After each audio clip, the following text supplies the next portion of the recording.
Hello dear children, welcome back to the Knowledge series by Amit Publishing House. I am Vandana and today we are going to do Computers Part 8.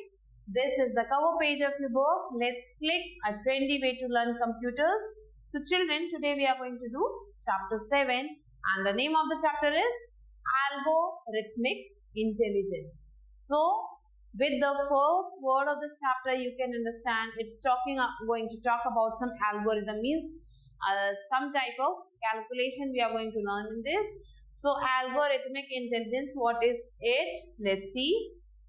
We learn about writing algorithms from a program and using conditional statements in a program. So we have already learned about how to write algorithmic programs. हमने already पढ़ रखा है और conditional statements भी बना चुके हैं हम. Now let us learn multiple conditions and looping in a program. So multiple conditions क्या होता है ये पढ़ेंगे हम और लूपिंग क्या होता है ये पढ़ेंगे हम इस चैप्टर में. So here multiple conditions in a program and loops in a program. Let's see what's written here.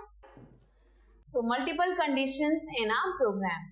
Conditional statements are used in a program to instruct the computer to make a decision. Conditional statements वो statements होते हैं जो क्या करते हैं, computer को instruct करते हैं to make a decision. Decision making में help करते हैं conditional statements. The result of the computer's decision for a condition will always be either a true or a false. So जो भी result होता है कंप्यूटर के decision का in the conditional statement will either be true or a false. या तो true होगा या फिर false होगा. The program executes the statement written if after if when the condition is true. So if वाले statement को तभी follow करेगा अगर condition true होगा, and if it is false the statement written after else will be executed. So अगर statement है false होगा तो if else के बाद वाला statement को ही यहाँ पे एग्जीक्यूट किया जाएगा या फिर रन किया जाएगा. So here the conditional statement is given if condition to be check. If condition को चेक करना है, यस देन दिस, और नो है तो ये करना है. सो जो भी क्वेश्चन लिखा है अगर वो यस है तो this statement to be executed, ये वाला काम करेंगे हम, और अगर नो है तो हम ये वाला काम करेंगे. फॉर एग्जाम्पल अगर बारिश हो रही है तो हम अम्ब्रेला ले जाएंगे, और अगर बारिश नहीं हो रही है तो हम अम्ब्रेला नहीं ले जाएंगे. तो यहाँ पे क्या है, if statement is use, condition is use.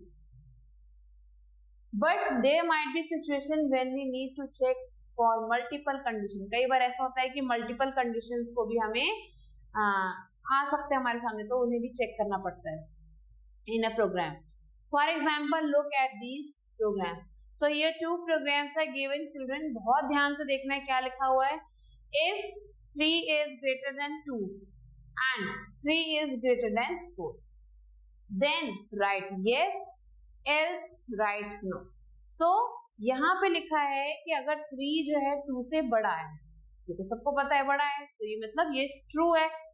And 3 is greater than 4, no, this is false. तो यहाँ पे कह रहा है कि अगर दोनों and लिखा हुआ है, and का मतलब है कि दोनों चीजें अगर true हैं तो yes लिख दो, else no लिख दो. सो एक ट्रू है बट दूसरा ट्रू नहीं है, तो हम क्या लिखा है आंसर यहाँ पे, नो आंसर आ गया. दोनों ट्रू होने चाहिए. But in this we can see if 3 is greater than 2 और लिखा गया, और का मतलब होता है या तो. सो या तो ये कंडीशन फुलफिल होनी चाहिए या दूसरी कंडीशन फुलफिल होनी चाहिए. तो 3 या तो ट्रू से बड़ा होना चाहिए, और यहाँ पे भी लिखा है 3 4 से बड़ा.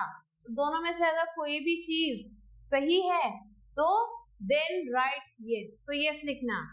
और अगर दोनों में से कोई भी चीज सही नहीं है तो नो लिखना. लेकिन यहाँ पे क्या है कि 3 जो है 2 से बड़ा है, एक कंडीशन यस है दूसरा नो है. सो अगर एक भी यस है तो यहाँ पे हमने यस लिखना है. सो ये डिफरेंस है बेसिक जो एंड और के बीच में. एंड का मतलब कि दोनों सही होने चाहिए, और का मतलब कोई भी एक कंडीशन फुलफिल होनी चाहिए. सो यहाँ पे मल्टीपल कंडीशंस का यूज हुआ है. What did you notice? Both the programs have 2 if conditions.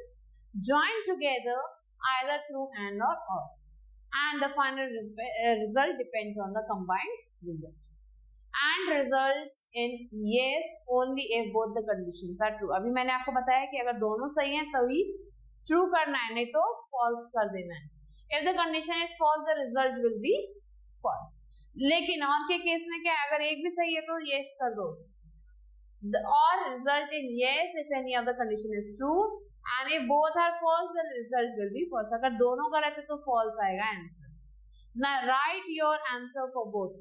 So this you have to do on your own, children.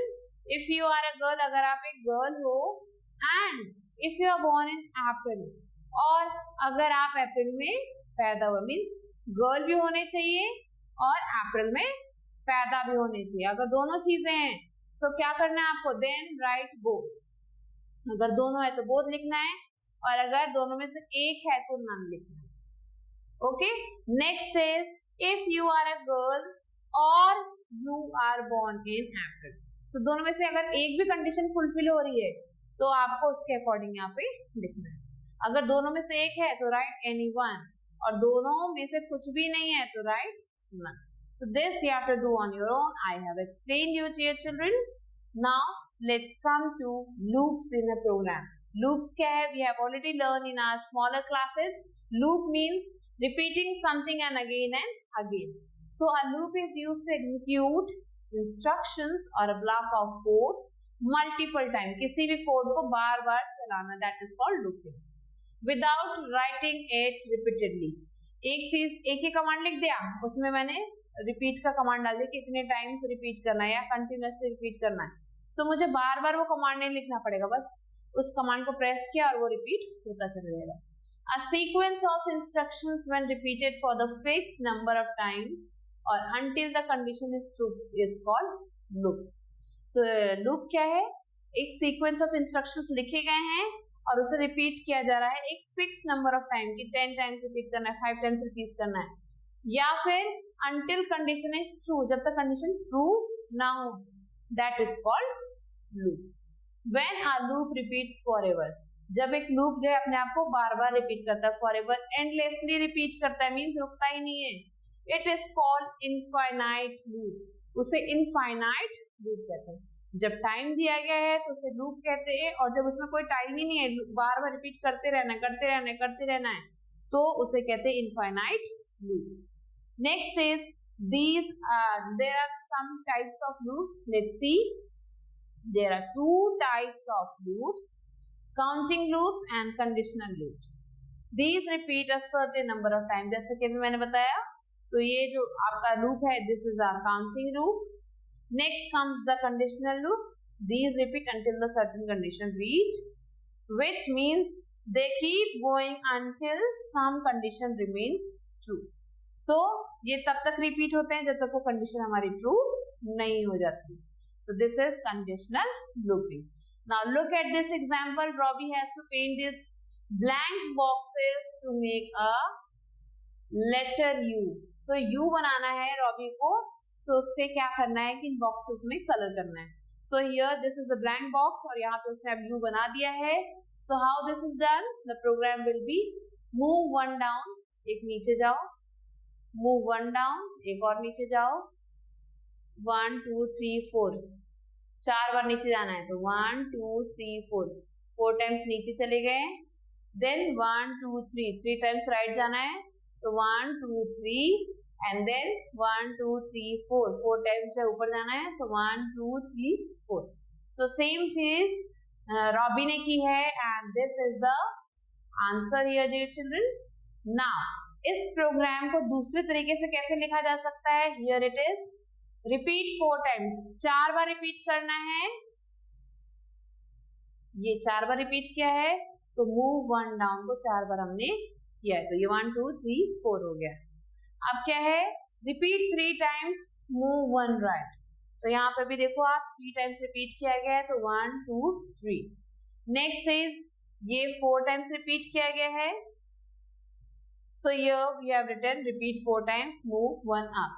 So 1 2 3 4. So after following these we have made the U. Robbie ने U बना लिया है. So this was the program और short करके से repeat करके हमने ऐसे लिखा हुआ है. So I hope you have understood this. Now program with a loop वो था and program without a loop, जिसमें लूप नहीं है वो अगला प्रोग्राम था. Now look at another example. यहाँ पे एक दूसरा एग्जांपल दिया गया है. Move 2 step down. So 2 step हमें नीचे जाना है. So here we can see the result is, so 1 2 2 step नीचे जाना है. रिपीट करना है 6 times. Fill colour, move 1 step right. So 1 step right जाना है और 6 टाइम्स इसमें कलर फिल करना है. तो यू कैन सी यहाँ से यहाँ तक 6 टाइम्स जो है इसमें कलर फिल किया गया है.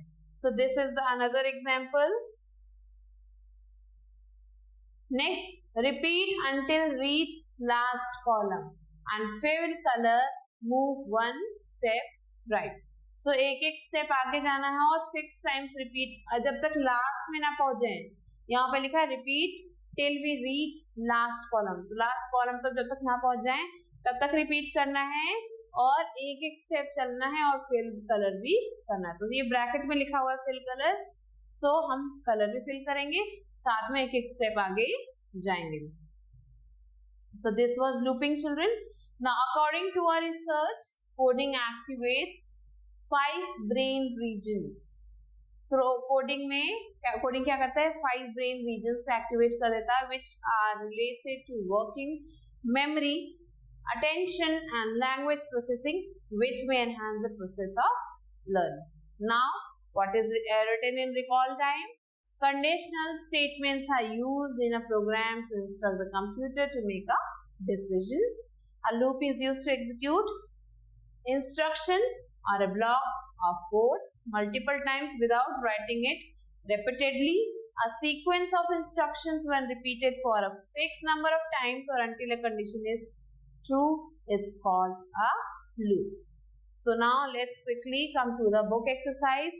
The result of the computer decision for a dash will always be either true or a false. So computer का decision कब होगा, true या फिर false? किस चीज में? loop में, condition में both A and B or none of these. So here condition is the correct answer. A loop is used to execute instructions or a block of code dash times. loop को use किया जाता है किसी भी instruction को कितनी बार चलाने के लिए. So here the answer is multiple times. So children, the rest of the questions you have to do on your own. Now let's quickly come to the question and answers. What is a loop?